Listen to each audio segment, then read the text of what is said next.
Bienvenue dans ma nouvelle vidéo. Je vous salue dans le nom et précieux de notre Seigneur Jésus-Christ. Alors, mon nom c'est Steve. Je suis l'homme de Dieu, votre coach spirituel, pour vous faire part des révélations cachées dans les Saintes Écritures. Ces choses que beaucoup de gens ne disent pas, mais que vous avez besoin pour votre édification spirituelle et pour votre élévation. Parce que Dieu veut l'élévation de tout le monde. Ouais. Alors, nous allons commencer rapidement. D'accord? Il est écrit dans le livre de Jean 8, verset 32. Vous connaîtrez la vérité et la vérité vous affranchira. Ce qui veut dire que c'est une affaire de connaissance. Ce n'est pas une affaire de prière. La prière, d'accord. Mais la première chose, tu pries sur quelle base? Tu dois avoir une bonne connaissance. Alors, si tu as soif de la vérité biblique et si tu as besoin de la vraie délivrance et d'une restauration complète, sache que tu es sur la bonne chaîne. Cette vidéo est pour toi. Alors, si tu arrives pour la première fois sur cette chaîne, n'hésite pas à t'abonner et à cliquer sur la cloche de notification pour ne manquer aucune vidéo lorsqu'elle serait nouvellement sortie. Alors, aujourd'hui, je veux parler de l'évangile. Mais avant d'aborder le thème de l'évangile, sur la vidéo précédente, je vais faire une petite parenthèse. Une petite parenthèse pour quelques secondes. Voyez, quand Dieu a créé toutes choses, dans le livre de Genèse 1, Genèse 2, il a donné un moment à l'homme le pouvoir de pouvoir nommer les animaux. D'abord, donc il a nommé chaque animal. D'accord? En ce moment, l'homme était nu. L'homme était nu, mais il n'en avait pas honte. Pourquoi il n'avait pas honte? Là, nous allons voir ça dans le livre de Genèse, chapitre 1, verset 25. Donc, ils étaient nus, mais ils n'en avaient pas honte. Et après, on dit que, après qu'il ait mangé le fruit, dans Genèse chapitre 3, on dit que leurs yeux s'ouvrirent et ils reconnurent, ils ont vu qu'ils étaient nus. Et ils ont caché leur nudité avec les feuilles de figuier. Alors, la question est que, est-ce que leurs yeux étaient fermés avant? Non. Puisque dans la Genèse chapitre 2, un peu plus haut, ils ont donné le nom aux animaux. Adam a nommé tous les animaux. Est-ce que ses yeux étaient fermés quand il nommait les animaux? Quand il disait, toi on t'appellera coq, toi on t'appellera chien, toi on t'appellera... Quand il nommait chaque animal, ses yeux étaient fermés? Non, les yeux étaient bien ouverts. Alors, quand il a mangé le fruit, maintenant, on dit encore, leurs yeux s'ouvrirent. Alors, on parle de quel... On parle de quoi en ce moment-là? Puisque leurs yeux n'étaient pas fermés avant. Donc, leurs yeux s'ouvrirent, c'est pour parler de la nouvelle manière de voir les choses. Ils ne voient plus les choses selon Dieu. Ils ont une nouvelle manière de voir les choses. Et cette nouvelle manière, c'est ça qui est corrompu. Vous voyez? Et à cause de ça, ils ont eu besoin maintenant d'être sauvés. Donc, c'était juste une parenthèse pour ceux qui ont suivi la première vidéo, afin qu'ils puissent bien cerner cette partie-là qui est aussi très très importante. Donc, alors nous allons parler de l'évangile. Restez scotchés et écoutez très bien. Alors, l'homme a besoin d'être sauvé. Et pour être sauvé, il a besoin de l'évangile. C'est quoi l'évangile? L'évangile, c'est quoi? L'évangile, nous allons voir ça dans le livre de Romains, chapitre 1. Le verset 1 et le verset 3. On lit ensemble. Alors, vous ouvrez votre Bible, pardon. Paul, serviteur de Jésus-Christ, appelé à être apôtre, mis à part pour annoncer l'évangile de Dieu. Voilà ce que ça dit. Alors, ça veut dire que l'évangile existe. Ce premier verset nous montre que l'évangile existe. Ce n'est pas un mot qui a été inventé. Le mot évangile, ça existe. Alors l'apôtre est mis à part pour annoncer l'évangile de Dieu. Donc l'évangile existe. Alors, au verset 2, nous pouvons voir l'évangile existe. Mais où? Ce n'est pas dans un roman. Ce n'est pas dans les grands livres. Ce n'est pas quelque part dans un bouquin. L'évangile existe où? Où est-ce que nous pouvons nous situer pour trouver l'évangile? Alors, c'est le verset 2 qui nous situe là-dessus. Ça dit, qui a été promis auparavant de la part de Dieu par ses prophètes dans les Saintes Écritures. Donc, l'évangile se trouve dans les Saintes Écritures. Si quelqu'un veut aller à la rencontre de l'évangile, nécessairement, il doit aller dans les Saintes Écritures. Il ne doit pas aller encore ailleurs. Ça ne se trouve plus ailleurs. Que ce soit un roman, un grand livre, ça ne se trouve plus ailleurs. C'est uniquement dans les Saintes Écritures qu'on peut trouver l'évangile. Alors, l'évangile, qu'est-ce que c'est? Qu'est-ce que c'est? Nous allons au verset 3 qui dit « Et qui concerne son fils né de la postérité de David selon la chair. » Alors, l'évangile concerne qui? Jésus-Christ. Donc, l'évangile, en un mot, c'est l'histoire de Jésus. Donc, quand on dit qu'on veut prêcher l'évangile, c'est-à-dire on veut prêcher l'histoire de Jésus. L'évangile concerne Jésus-Christ. Et elle se trouve uniquement dans les Saintes Écritures. Aujourd'hui, nous pouvons voir que beaucoup de gens cherchent la puissance. La puissance. Ils vont dans les veillées de prière pour trouver la puissance. Qui ne cherche pas la puissance aujourd'hui? Dans beaucoup d'endroits, juste pour trouver la puissance. La puissance de Dieu. Nous cherchons la puissance de Dieu. Mais la puissance de Dieu se trouve où concrètement? Je vous amène quelque part dans le même chapitre, chapitre 1, Romains chapitre 1, le verset 16. L'apôtre Paul dit, « Je n'ai point honte de l'évangile. C'est une puissance de Dieu pour le salut de quiconque croit, du juif premièrement, puis du grec. » Alors ici, le mot juif, grec, c'est-à-dire, c'est une manière de dire les païens et les juifs, vous voyez. Donc, ce qui nous intéresse ici dans ce passage, c'est que l'évangile est une puissance de Dieu. Alors, si vous cherchez la puissance de Dieu, inutile d'aller dans des endroits pour la prière. Non, la puissance de Dieu se trouve uniquement dans l'évangile. Voilà pourquoi vous avez besoin de l'évangile. La puissance de Dieu se manifeste uniquement dans l'évangile. Ce n'est pas dans la prière, dans les veillées. Non, nous allons aborder encore un autre sujet sur la prière. Et nous allons parler de la prière.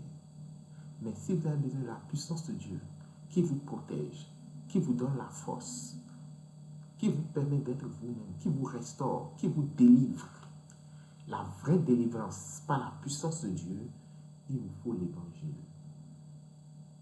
Nécessairement. Donc, l'évangile est la puissance de Dieu. Et pourquoi avons-nous besoin de cet évangile? Pourquoi avons-nous besoin de cet évangile? Pourquoi les gens ont besoin de la puissance de Dieu? Pourquoi cherche-t-il la puissance de Dieu? Parce que c'est la puissance suprême. Alors, nous allons voir la réponse à cette question dans le livre de Matthieu. Le livre de Matthieu, chapitre 1, verset 21. Il est écrit ici, je lis. Elle enfantera un fils et tu lui donneras le nom de Jésus. C'est lui qui sauvera son peuple de ses péchés. Alors, qui sauvera le peuple? C'est Jésus. Il veut sauver de quoi? De ses péchés. Alors, ça veut dire quoi? Ça veut dire simplement que l'évangile veut nous sauver du péché. Tout simplement. Voyez-vous, ces mots-clés, c'est de ça que les gens ont besoin pour leur délivrance. L'évangile veut sauver l'homme de ses péchés. L'évangile, c'est l'histoire de Jésus. Et cette histoire ne doit pas être prêchée de façon erronée. Je mets l'accent dessus. Si c'est prêché de façon erronée, vous allez écouter. Mais ça ne va avoir aucun effet dans votre vie. Aucun impact. Il faut l'écouter de façon juste. Pas falsifiée. Parce qu'on peut falsifier les Saintes Écritures. Et c'est justement pour la particularité pour laquelle cette vidéo a été faite. Pour que vous ayez la vérité totale. Cette vérité qui peut vous restaurer, qui peut vous délivrer. Alors, ça veut dire que l'évangile, c'est l'histoire de Jésus. Une histoire qui n'est pas erronée, bien sûr. Et cette histoire de Jésus est justement là pour nous sauver. Pour nous sauver de quoi? Pour nous sauver du péché. Alors, ce n'est pas la prière qui te délivre de tes péchés, bien-aimé. Non, c'est l'évangile. Alors, pour trouver solution au péché, il faut aller vers l'évangile. Vous comprenez? C'est tellement simple et tellement clair que la vie chrétienne est une vie très facile. Et c'est Dieu qui fait tout le travail. L'homme n'a pas besoin de se chier. Non. L'homme dort. Il se réveille après. Mais pendant le sommeil, l'homme ne sait pas tout ce qui se passe. Mais Dieu, lui, ne dort point. Il veille nuit et jour. Pourquoi faire le travail que Dieu va faire? Il suffit qu'on prêche le vrai évangile et la personne est délivrée de ses péchés éternellement. Je mets l'accent dessus. Éternellement. Et nous allons expliquer comment il est délivré éternellement. C'est intéressant, n'est-ce pas? Ouais. Alors, l'homme vient délivrer de ses péchés. Et pour être délivré du péché, nous avons besoin de l'évangile. Alors la question est que, pourquoi être délivré du péché? Est-il nécessaire? Le péché me fait quoi? Donc nous allons voir les conséquences du péché. Nous n'allons pas aborder le péché proprement dit dans cette vidéo, mais nous allons voir les conséquences que le péché fait. Pourquoi l'homme a-t-il besoin d'être délivré du péché? Alors, vous allez ouvrir votre livre de la Bible, dans le livre de Ésaïe 59. Je suis en train d'ouvrir en même temps que vous. Ésaïe chapitre 59, versets 1 et 2. Alors, on y va très rapidement. Il est écrit ici. Non, la main de l'Éternel n'est pas trop courte pour sauver, ni son oreille trop dure pour entendre. Le verset 2. Mais ce sont vos crimes qui mettent une séparation entre vous et votre Dieu. Ce sont vos péchés qui vous cachent sa face et l'empêchent de vous écouter. Amen. Dans ce passage, il a des clés, des choses importantes à souligner. Qu'est-ce que c'est? Le péché est une séparation entre les hommes et Dieu. Ce qui veut dire, l'homme prie, mais Dieu n'entend pas à cause du péché. Vous comprenez? C'est comme une muraille. Quand il y a une muraille et tu es de l'autre côté, Dieu est de l'autre côté, c'est un exemple. Tu pries, il n'entend pas à cause de la muraille. Donc, la barrière là, c'est ça qui est le péché. Les gens ont besoin de secours dans la vie. Ils crient à Dieu, mais ils n'ont pas de secours. Ils sont obligés d'aller en tâtonnant vers d'autres choses qui ne leur garantissent vraiment rien. Alors, si vous voulez le secours de Dieu, le vrai Dieu, Elohim, le Dieu qui sauve, le Dieu qui dit oui et personne ne peut dire non, le Tout-Puissant, vous voulez vraiment son secours, vous devez finir avec le péché. Et c'est l'évangile qui va vous situer à ça. Vous comprenez? Si vous avez besoin qu'il entende vos prières, vous devez finir avec le péché. Parce que pour que Dieu entende la prière, il faut que la barrière puisse quitter. Donc le péché est séparation entre Dieu et les hommes. Et ça empêche Dieu de secourir une personne. Vous voyez à quel point c'est dangereux? Ça empêche Dieu lui-même, le Tout-Puissant, de secourir une personne.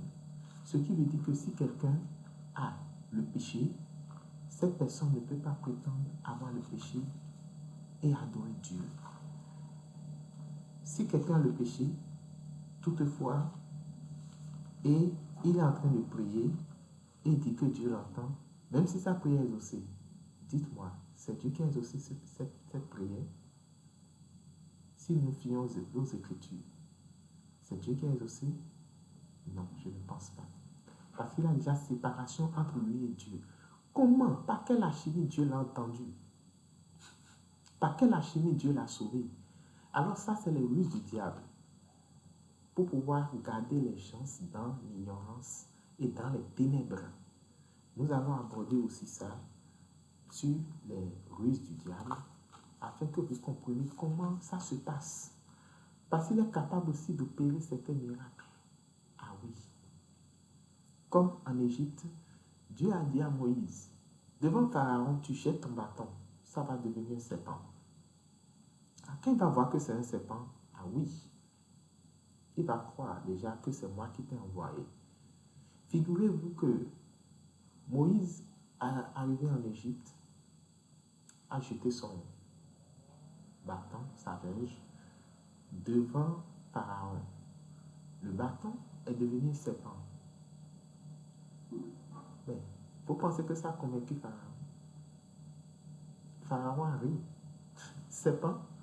Mais ça, mais petit magicien a joué avec ça ici. Démontrez-lui. Eux-mêmes, ils ont pris leur bâton, leur petit bâton là, ils ont jeté. C'est devenu serpent. Identique. Vous voyez, Dieu a opéré un miracle. Et puis, la magie opère encore le même miracle. Il a serpent ici, il a serpent là-bas. Mais la différence, c'est que c'est le serpent de Moïse qui a bouffé les autres serpents. Vous voyez? Et c'est seulement ça qui montre la différence. Sinon, il a réalisé exactement le miracle. C'est pour vous dire quoi? C'est juste une parenthèse pour vous dire de faire très attention. Vous ne pouvez pas avoir le péché dans votre vie et prétendre parler à Dieu. Il n'entend pas. Il a déjà une séparation.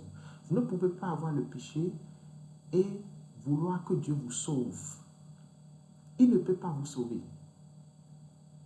Vous ne pouvez pas avoir le péché dans votre vie et vouloir de l'aide de Dieu. C'est impossible. Alors le péché, ça veut dire c'est le péché qui est la maladie, c'est le péché qui est le virus, hein, ce ganglion-là dans la vie de l'homme. Et l'homme doit se débarrasser de ça. Et pour se débarrasser de ça, il a besoin de l'évangile. Alors d'autres vont dire, on a lu l'Ancien Testament. C'est Isaïe, on a lu dans l'Ancien Testament. Et c'est écrit comme ça. D'accord. Et dans le Nouveau Testament alors? Et là, les chrétiens du Nouveau Testament. Alors je vais vous amener faire un tour alors dans le livre de Éphésiens. Éphésiens dans le Nouveau Testament, chapitre 2. Alors, je lis du verset 1 au verset 2. Vous étiez morts par vos offenses et par vos péchés. Amen. Je m'arrête au verset 1, parce que ça dit déjà tout, à cause du temps. Alors, vous étiez morts par vos offenses et par vos péchés. Ça veut dire que celui qui a le péché, il est mort. C'est la mort spirituelle. Ce n'est pas une mort qu'on voit avec les yeux. Ce n'est pas quelqu'un qui tombe. Vous voyez, c'est la différence. Quand Dieu disait à Adam et Ève, dans le livre de la Genèse, que si vous mangez le fruit de l'arbre de la connaissance du bien et du mal, vous mourrez. Il ne leur parlait pas de la mort physique, c'est-à-dire une personne qui ne réagit plus et qui n'a plus le souffle. Il ne leur parlait pas de cette mort. Il parlait de la mort spirituelle. Parce que Dieu n'est pas le Dieu des morts, c'est le Dieu des vivants. Vous comprenez? Et la mort ici, dont Dieu parle, c'est le péché dans la vie de la personne. Quand la personne est morte, il est séparé de Dieu. En même temps. Donc, on a des morts ambulants. Oui, on a des morts ambulants. Vous voyez, c'est le problème avec la compréhension de Dieu et la compréhension des hommes. Selon les hommes, la mort, c'est quand quelqu'un ne réagit plus. Mais Dieu, lui, sait que quelqu'un peut être mort et bouger. La mort, selon Dieu, c'est juste la séparation. C'est le péché dans la vie de la personne qui crée la séparation entre lui et le sujet. Du coup, le sujet a toujours besoin de Dieu. Parce que Dieu a créé l'homme pour que l'homme ait toujours besoin de lui. L'homme n'est pas fait pour rester indépendant, lui seul. Non. Il a besoin de Dieu. C'est nécessaire. Les anges ont toujours besoin de Dieu. Malgré toutes leurs capacités, ils ne peuvent pas se séparer de Dieu. Vous comprenez? C'est exactement le même système avec l'homme. L'homme a besoin de Dieu. Et si l'homme est séparé de Dieu, c'est fini pour lui. Tous les dangers peuvent l'attaquer. Parce qu'il est juste séparé. Il crie, mais Dieu ne peut pas le répondre. Parce que Dieu n'entend pas, au fait. Dieu n'entend pas. Il dit, Dieu, sauve-moi. Il va prier, il va jeûner. Il va aller à des croisades. Il va aller à des prières de délivrance. Au cours de ces croisades et de ces délivrances, il sera délivré. Mais l'esprit l'attend quoi à la maison? Ah oui, c'est ce que les gens ne savent pas. Nous allons aborder ça par la grâce de Dieu. Comment ça se passe? L'esprit l'attend quoi à la maison? Parce que on ne chasse pas les esprits comme ça. Ils ont leur loi, ils ont leur code.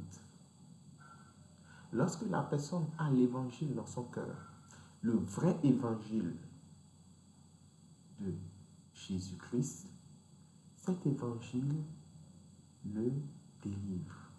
C'est pour ça le passage que j'ai donné au début, Jean 8, verset 32, qui stimule, vous connaîtrez la vérité et la vérité vous affranchira.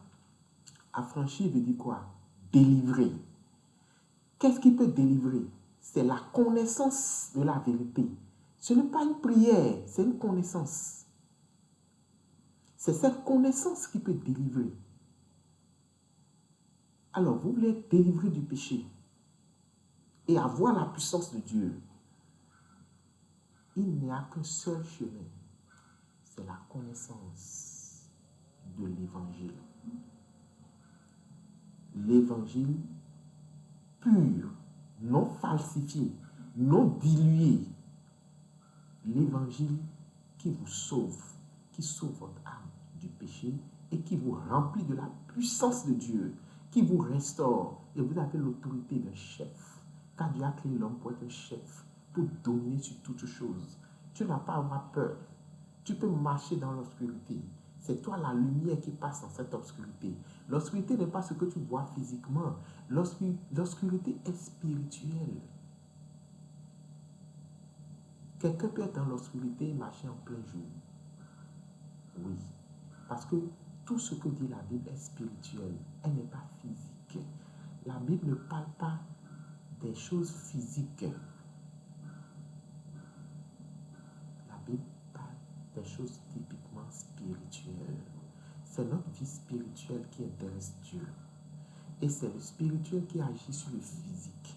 Quand la personne est transformée à l'intérieur, il peut le manifester. Il a une puissance qui se dégage de lui. Il peut le manifester physiquement. Et voilà la raison pour laquelle vous avez besoin de l'évangile. Nous avons tous besoin de l'évangile en tant qu'être humain pour être sauvés du péché. Parce qu'avec le péché, Elohim Dieu, il n'entend pas les prières. Il ne sauve pas. Même si la personne appelle le nom de Jésus, il est sauvé toutefois. Si nous nous retirons aux Saintes Écritures, qui l'a sauvé?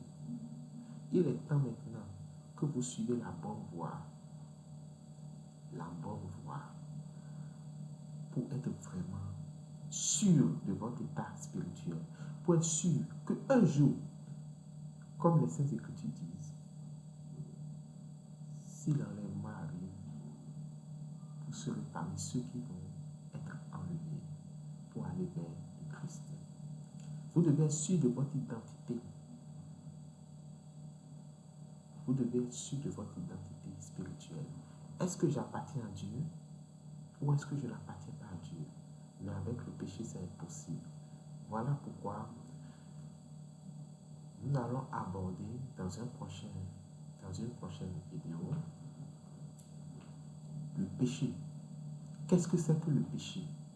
Ici, on a vu le danger du péché, les conséquences du péché. Maintenant, nous allons voir le rôle du péché. Qu'est-ce que c'est que le péché? Le péché, quand on dit péché, vous voyez, les hommes ont toujours une manière de voir les choses, mais Dieu a autre manière de voir les choses. Parce que les pensées de Dieu sont au-dessus des pensées des hommes. Ce que l'homme appelle péché, est-ce que c'est ça que Dieu appelle péché? Voilà. Alors, nous allons aborder ça dans une autre vidéo. Restez scotchés. Et si vous avez des questions, n'hésitez pas à les poser dans les commentaires. Si vous avez des commentaires, n'hésitez pas à les écrire. Je suis là pour vous répondre. Et sur ce, je vous dis, soyez bénis, soyez fortifiés. Au nom de Jésus-Christ. Ciao, ciao. Shalom à vous.